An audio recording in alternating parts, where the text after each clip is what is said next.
Hello friends, আমি মোহাম্মদ আসাদুজ্জামান হৃদয় আছি আপনাদের সাথে and welcome to Hriday IT space. তো ফ্রেন্ডস, আজকে আমরা শিখবো কিভাবে পেন টুলের মাধ্যমে যে কোনো ছবির ব্যাকগ্রাউন্ড চেঞ্জ করা যায়। তো চলুন কথা না বাড়িয়ে আজকের মূল ভিডিও চলে যাওয়া যাক।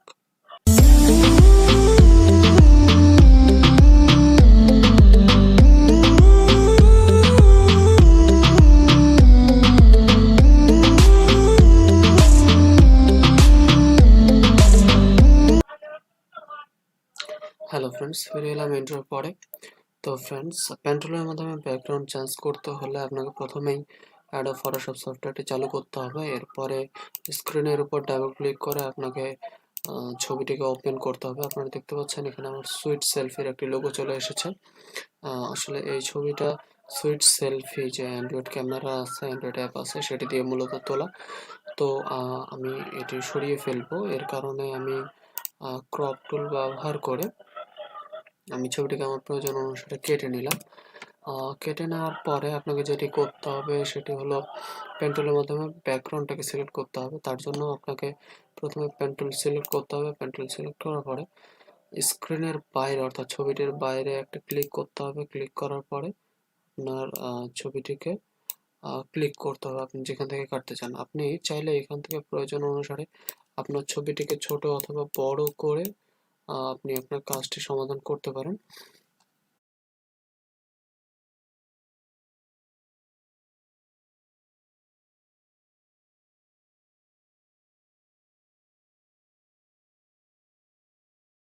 এভাবে করে সিলেক্ট করতে হবে। আপনি যদি বাঁকাতে চান তাহলে আহ, ডান পাশের যে বাটনটি আছে রাইট বাটন ক্লিক করে ধরে আপনাকে টেনে ইচ্ছা মতো বাঁকাতে হবে।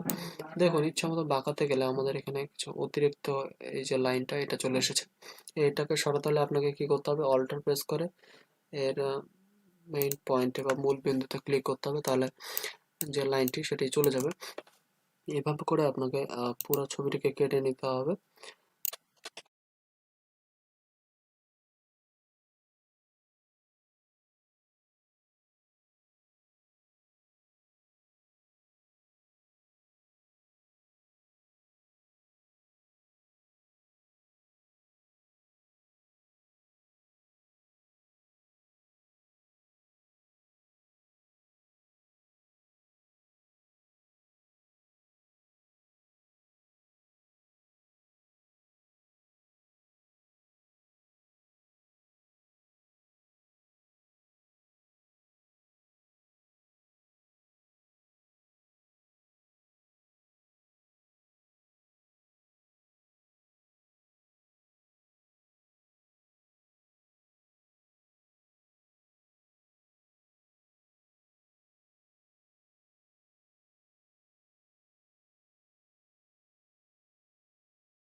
তো ফ্রেন্ডস দেখুন, আমি ছবিটিকে সিলেক্ট করে ফেলেছি। সময় স্বল্পতার কারণে আমি সুন্দরভাবে আসলে সিলেক্ট করতে পারিনি, তার জন্য আন্তরিকভাবে দুঃখিত। তো শেষ বিন্দুতে আসার পরে আপনাকে যেটি করতে হবে, আপনার মূল বিন্দু এখানে হতে পারে, কিন্তু আপনাকে যেহেতু আপনি ব্যাকগ্রাউন্ডটা সিলেক্ট করবেন, সেই ক্ষেত্রে আপনি অপোজিটে গিয়ে অর্থাৎ ব্যাকগ্রাউন্ডের ছবিটির বাইরে থেকে আপনাকে ঘুরিয়ে এনে আপনাকে মূল বিন্দুতে ক্লিক করতে হবে। তো ফ্রেন্ডস, এরপরে আপনাকে ক্লিক করতে হবে কন্ট্রোল অল্টার এবং এন্টার। দেখুন, আমাদের যে ব্যাকগ্রাউন্ড সেটি সিলেক্ট হয়ে গেছে। এটা ডিলিট করলে আপনারা বুঝতে পারবেন যে ব্যাকগ্রাউন্ডের যে অবস্থাটা, ব্যাকগ্রাউন্ডটি আমাদের ডিলিট হয়ে গেছে। তো ফ্রেন্ডস, এরপরে আমরা যেটি করব সেটি হচ্ছে আমরা নতুন একটা ব্যাকগ্রাউন্ড নেব, যেটাতে আসলে এই ছবিটা আমরা প্রতিস্থাপন করব। আমি একটা ব্যাকগ্রাউন্ড আমার ডাউনলোড করা আছে, আমি এই ব্যাকগ্রাউন্ডটা নিলাম। তো দেখুন, এই ব্যাকগ্রাউন্ডটি আসলে অনেক সুন্দর, একটা বিচ অর্থাৎ একটা সমুদ্র সৈকতের ব্যাকগ্রাউন্ড। আমি ছবিটিকে আমার প্রয়োজন অনুসারে কেটে নিব। কেটে নেওয়ার পরে আমাকে যেটি করতে হবে সেটি হলো এই যে সিলেক্টেড ছবিটি আছে এই ছবিটিকে আমাদের এখানে নিয়ে আসতে হবে। এর জন্য আপনাকে কি করতে হবে, দেখুন আমাদের যে ছবির ব্যাকগ্রাউন্ডটা কিন্তু আমরা সিলেক্ট করেছি, আমাদের সিলেক্টে গিয়ে সিলেক্ট করতে হবে ইনভার্স, তাহলে আমাদের শুধুমাত্র যে ছবিটা আছে ছবিটা আমাদের সিলেক্ট হয়ে যাবে। এরপর আপনাকে এটা হচ্ছে মুভ টুলে ক্লিক করে আপনাকে ছবিটিকে মুভ করে এই ছবির মধ্যে এনে ছেড়ে দিতে হবে।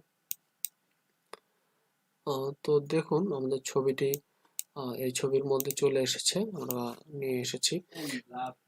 এরপরে আপনাকে যেটি করতে হবে শিফট ক্লিক করে ছবিটির কোণা ধরে আপনাকে প্রয়োজন অনুসারে ছোট করে নিতে হবে।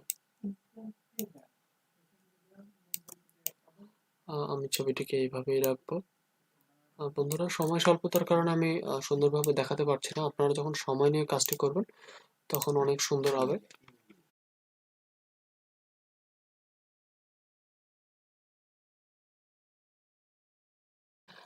আর একটু ভালো করার জন্য আমাকে যেটি করতে হবে সেটি হলো আমি কিছু পিএনজি ফাইল, কিছু ফুল গাছের পিএনজি ফাইল আমি ডাউনলোড করে রেখেছি, সেগুলো আমি আসলে এখানে নিয়ে আসব।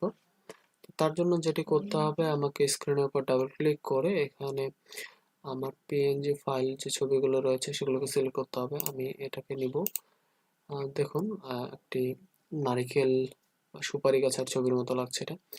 এটাকে মুভ টুলে ক্লিক করে মুভ টুল দিয়ে ধরে এখানে এনে ছেড়ে দিতে হবে। এরপরে প্রয়োজন অনুযায়ী ছোট অথবা বড় করে নিতে হবে। আমি এই ছবিটি, আচ্ছা এই ছবিটি দেখুন একটা বিষয়, এই ছবিটি কিন্তু আমাদের যে চেহারার সামনে চলে আসছে, কিন্তু আমাদের চেহারার সামনে আমরা ছবিটিকে নিয়ে আসবো না। ছবিটিকে আমরা এমনভাবে সেট করব যাতে সেটি এই ব্যক্তির পিছনে হয়। তার কারণে করতে হবে কি, আমাদের এই যে লেয়ারটাকে, এই যে লেয়ার ওয়ান, এটা হচ্ছে লেয়ার ওয়ান, অর্থাৎ এই ব্যক্তিটি হচ্ছে লেয়ার ওয়ান, যে গাছটি আছে এটি হচ্ছে লেয়ার টু। আমাদের করতে হবে যে লেয়ারটা উপরে দেবো এই লেয়ারটাকে তুলে উপরে নিয়ে আসতে হবে। তাহলে দেখুন আমি যদি ব্যক্তিকে কিংবা গাছকে নিয়ে যাই, ব্যক্তিটি উপরে চলে এসেছে এবং গাছটি ব্যক্তির যে লেয়ারটি আছে তার পিছনে চলে গিয়েছে। এরপরে কি করব, আমাদের আরো কিছু গাছ লাগবে। আবার আমরা ছবিটিকে নিয়ে আসলাম, নিয়ে আসার পরে আবার ছবিটিকে ধরে আমি আমার প্রয়োজন অনুসারে ছোট করে নিলাম। ছোট করে নেওয়ার পরে আমি ব্যাকগ্রাউন্ডের পিছনে দিয়ে দিলাম। দেখুন একটা প্রফেশনাল লুক কিন্তু আসছে। আপনি যদি চান যে একই ছবি বারবার ব্যবহার করবেন, সেক্ষেত্রে আপনি লেয়ারটিকে সিলেক্ট করে রাইট বাটনে ক্লিক করে আপনাকে যেতে হবে ডুপ্লিকেট লেয়ার, তাহলে একটি নতুন সেই ছবির একটি নতুন লেয়ার তৈরি হয়ে যাবে। দেখুন আমি আবার লেয়ারটিকে কপি করব।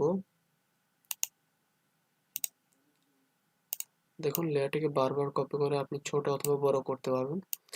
ঠিক এইভাবেই আপনি আপনার প্রয়োজন অনুসারে ছবি লাগিয়ে ছবিটাকে আরো সুন্দর করতে পারেন। এরপরে আমার কিছু ফুলের ছবি আছে, আমি ফুলের ছবিগুলো এখানে লাগানোর চেষ্টা করব। তো ফুলের ছবি আনতে হলে আমাদের স্ক্রিনের উপর ডাবল ক্লিক করে যে ফুলের পিএনজি ছবিটা রয়েছে আমি এটা নিব। এরপরে করব ওপেন করব, ফুলের ছবিটা নিয়ে আমরা ছবির উপরে ছেড়ে দিলাম। দেখুন খুব সুন্দর দেখাচ্ছে আসলে। আপনি ইচ্ছা করলে আপনি এটিকে বারবার ব্যবহার করতে পারেন। আপনি আপনার প্রয়োজন অনুসারে এই ছবিগুলোকে ছোট অথবা বড় করে কিংবা আপনি যেখানে লাগাতে চান এই ফুলগুলোকে যেভাবে সাজাতে চান আপনি সাজাতে পারেন। তো দেখুন আগের তুলনায় কিন্তু অনেকটাই সুন্দর লাগছে। আমাদের ব্যাকগ্রাউন্ড আমরা অনেকটাই চেঞ্জ করেছি। আমাদের পিছনে এখানে সুপারি গাছ আছে, এখানে নারকেল গাছ আছে, পিছনে সুন্দর সমুদ্র সৈকত দেখা যাচ্ছে, উপরে নীল আকাশ। তো ফ্রেন্ডস এইভাবে আপনি চাইলে আপনার যে ছবির ব্যাকগ্রাউন্ড আপনি চেঞ্জ করতে পারেন। সময় স্বল্পতার কারণে আমার ছবিটি খুব একটি ভালো না হলেও আপনারা সময় নিয়ে কাজটি করলে অনেক সুন্দরভাবে কাজ করতে পারবেন। এরপরে আপনাদের যেতে হবে ফাইলে যেয়ে আপনাকে ছবিটিকে সেভ করতে হবে। সেভ অ্যাজ করে সেভ অ্যাজ করে আপনাকে ছবিটিকে জেপিইজি মোডে নিতে হবে, জেপিইজি করে সেভ করে নিতে হবে। দেখুন ছবিটি আমার সেভ হয়ে গেছে। তো ফ্রেন্ডস আজকের মতো এই পর্যন্তই। যদি ভিডিওটি ভালো লাগে অবশ্যই লাইক করবেন, বন্ধুদের সঙ্গে শেয়ার করবেন। আমার চ্যানেলে যদি নতুন হয়ে থাকেন কিংবা আমার ভিডিও যদি আপনার সামান্যতম কাজে এসে থাকে তাহলে অবশ্যই সাবস্ক্রাইব করে সাথে থাকবেন। আমাকে সাবস্ক্রাইব করতে হলে আপনাকে প্রথমে যেতে হবে ইউটিউবে গিয়ে সার্চ অপশনে লিখতে হবে হৃদয় আইটি স্পেসে গিয়ে আপনাকে এই লাল যে সাবস্ক্রাইব বাটনটি আছে, এই লাল সাবস্ক্রাইব বাটনে ক্লিক করতে হবে এবং পাশাপাশি পাশে যে বেল আইকনটি আছে সেটিকে ক্লিক করে অল করে দিতে হবে, তাহলে আমার সকল ভিডিও নোটিফিকেশন আপনারা পেয়ে যাবেন। তো ফ্রেন্ডস আজকের মতো এই পর্যন্তই।